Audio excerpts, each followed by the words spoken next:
Ukraine ने रूस के लिए युद्ध में उतरे उत्तर कोरिया के 200 सैनिकों को मार गिराने का ऐलान किया है। उत्तर कोरिया के सभी सैनिकों को कुर्स्क में ढेर करने के बाद यूक्रेन ने दावा किया है कि किम के सैनिकों को युद्ध का कोई अनुभव ही नहीं है। जेलेंस्की आर्मी के तूफानी हमलों के बीच प्रेसिडेंट पुतिन ने यूक्रेन में ऑपरेशन स्नो लेपर्ड की शुरुआत कर दी है।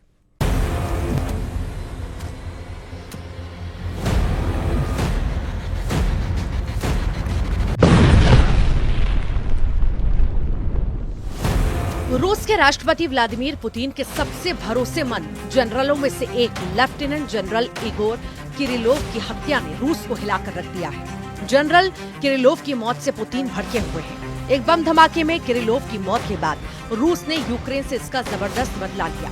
पुतिन ने अपनी सबसे खूंखार रेजिमेंट को बनाने की हरी झंडी दे दी है। रूस अपनी सबसे आधुनिक हवाई रक्षा प्रणाली S-500 प्रोमेथियस की पहली रेजिमेंट बनाने के करीब पहुंच गया है। रूस से ये जानकारी ऐसे वक्त में आई है जब यूक्रेन में युद्ध तेज हो रहा है और तेज होते युद्ध के बीच अमेरिका और नेटो देशों में तनाव बढ़ता जा रहा है। यूक्रेन में पुतिन की सेना कहां पहुंची ये बताएं, उससे पहले देख लीजिए पुतिन के उस अचूक हथियार को जिसने बाइडेन और ट्रंप ही नहीं नेटो देशों को भी सख्ते में ला दिया है। S-500 एयर डिफेंस सिस्टम को प्रोमेथियस भी कहा जाता है। ये कई तरह के खतरों को निशाना बनाने के लिए डिजाइन किया गया है। इन खतरों में मध्यम दूरी की ballistic missile IRBM, early warning aircraft और लो अर्थ ऑर्बिट में काम करने वाली सैटेलाइट शामिल है। ये हाइपरसोनिक लक्ष्यों को भी रोक सकता है। S-500 प्रणाली को सबसे उन्नत वायु रक्षा प्रणालियों में से एक माना जाता है। ये एक साथ कई टारगेट्स को धुआं कर सकता है। रूसी S-500 स्टेल्थ विमानों को ट्रैक करता है। S-500 रूस के आसमान को बिल्कुल सुरक्षित कर देगी। ऐसे में S-500 सिस्टम अमेरिकी F-22, रैप्टर और F-35 स्टेल्थ लड़ाकू विमानों के लिए खतरा बन गया है। S-500 इसीलिए भी दुश्मन के लिए खतरे की घंटी है क्योंकि ये एक बार में 10 लक्ष्य भेज सकता है और इसका रिएक्शन टाइम सिर्फ 3 से 4 सेकंड है, जो S-400 से काफी तेज है। महज 10 दिन में ही यूक्रेन पुतिन के 2 जनरलों की जान ले चुका है। पुतिन यूक्रेन के हमलों की बदली हुई स्टाइल से बौखला चुका है। इसीलिए रूस में एक बड़ी मीटिंग हुई। पुतिन ने फरमान जारी किया, अब तक यूक्रेन की धरती पर जितना बारूद बरसा है उससे कहीं ज्यादा बम और मिसाइलें तबाही मचाने जा रही हैं। इसी के साथ ही प्रेसिडेंट पुतिन यूक्रेन के टॉप 5 जनरलों का डेथ वारंट भी रिलीज कर चुके हैं। इस लिस्ट में कौन कौन है? क्या रूस ने भी विदेशी हिटमैन को किलिंग कॉन्ट्रैक्ट दिया है? आर पार के युद्ध के बीच रूस यूक्रेन में घर में घुसकर जनरलों के सफाई का मिशन किस लेवल तक जाएगा? क्रेमलिन में धमाका कर जेलेंस्की आर्मी ने लिमिट क्रॉस कर दी है। जनरल इगोर किरिलोव की मौत के मायने रूस के लिए क्या है, इसे पुतिन के लिए उनकी अहमियत से समझा जा सकता है। जनरल किरिलोव रूस के Timoshenko radiation chemical and biological protection academy के चीफ थे। 2017 में वे रूसी सेना के radiation chemical and biological protection रेप्स के प्रमुख बने थे। जनरल किरिलोव ही थे जिन्होंने यूक्रेन पर खतरनाक डर्टी बम बनाने का आरोप मढ़ा था। ब्रिटेन ने किरिलोव पर यूक्रेन में बर्बर रासायनिक हथियार तैनात करने के आरोप लगाए थे। किरिलोव की मौत से एक दिन पहले यूक्रेन ने दावा किया था कि यूक्रेन के पूर्वी और दक्षिणी मोर्चों पर रासायनिक हथियारों के उपयोग के लिए किरिलोव पर केस दर्ज किया गया था।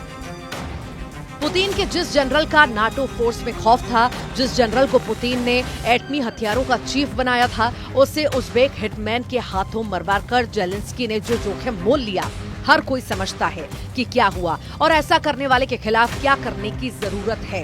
इस तथ्य के बावजूद की जांच चल रही है। हमारे दुश्मन पहले से ही इस घटना में अपने हाथ होने के बारे में बढ़ चढ़कर बता रहे हैं। जांचकर्ताओं को रूस में हथियारों को ढूंढना होगा। हम कीव में मौजूद उनके संरक्षकों का खात्मा करने के लिए सब कुछ करेंगे। ये बात संरक्षक भी जाने जाते हैं और ये संरक्षक यूक्रेन का सैन्य राजनीतिक नेतृत्व है। रूस ने अपने परमाणु जनरल के हत्या के आरोप में एक उज़्बेक नागरिक को दबोच लिया। स्काई न्यूज की रिपोर्ट के मुताबिक उज़्बेक हिटमैन ने जनरल किरिलोव के हत्याकांड से जुड़े हैरत अंगेज पर्दाफाश किए। रशिया फेडरल सिक्योरिटी सर्विस ने जिस उज्बेक हिटमैन को अरेस्ट किया है उसकी उम्र 30 साल बताई जा रही है। हालांकि एफएसबी ने उज्बेक हिटमैन के नाम का खुलासा नहीं किया। एफएसबी ने दावा किया है कि हिरासत में लिए जाने के बाद उज्बेक हिटमैन ने जनरल की सुपारी के एवज में यूक्रेन से $1 लाख की रकम मिलने की बात कबूल की है। जनरल किरिलोव की मौत के घाट उतारने के लिए ई स्कूटर के साथ एक गाड़ी में निगरानी कैमरे का भी इस्तेमाल किया गया। रूस की सोशल मीडिया में ये वीडियो पोस्ट कर दावा किया गया है कि यह उसी उज्बेक हिटमैन का वीडियो है जिसने जनरल किरिलोव का काम तमाम किया। रूस के सोशल मीडिया में हिटमैन की तस्वीरों के साथ ये भी दावा किया जा रहा है कि यूक्रेन ने सीरिया में लड़ने के लिए उज्बेक, तातार और ताजिक लड़ाकों को ट्रेन किया है, जिन्हें अब रूस के खिलाफ युद्ध में उतार दिया गया है। इससे पहले ताजिक फाइटर्स ने मॉस्को के क्रॉस्कस सिटी हॉल पर हमला किया था। अब ये पूरी तरह से स्पष्ट है कि इस आतंकवादी काम का भड़काने वाले कौन हैं, आयोजक कौन है। एक बार फिर से साबित हो गया है कि कीव में बैठी सरकार आतंकवाद का सहारा लेने से भी नहीं कतराती। हमें अच्छी तरह पता है कि हमारा दुश्मन कौन है, वो क्या करने में सक्षम है, और ये एक बार फिर हमारे विशेष सैन्य अभियान को उचित ठहराता है। जेलेंस्की आर्मी को रूस को जितनी करारी चोट पहुंचानी थी वो परमाणु जनरल को मारकर पहुंचा दी है, लेकिन रूस जो बदला लेने जा रहा है उससे कीव की चूल्हे हिल जाएंगी। प्रेसिडेंट पुतिन ने यूक्रेन फोर्सेस की लीडरशिप के सफाई का मिशन ऑन कर दिया है। पुतिन के टारगेट पर युद्ध जीतने से पहले यूक्रेन के वो जनरल आ गए हैं जिन्होंने क्रेमलिन को दहलाया है। पुतिन की हिट लिस्ट में सबसे ऊपर यूक्रेन की सिक्योरिटी सर्विस के उस चीफ का नाम है जिसने उज्बेक हिटमैन को किरिलोव की सुपारी दी है।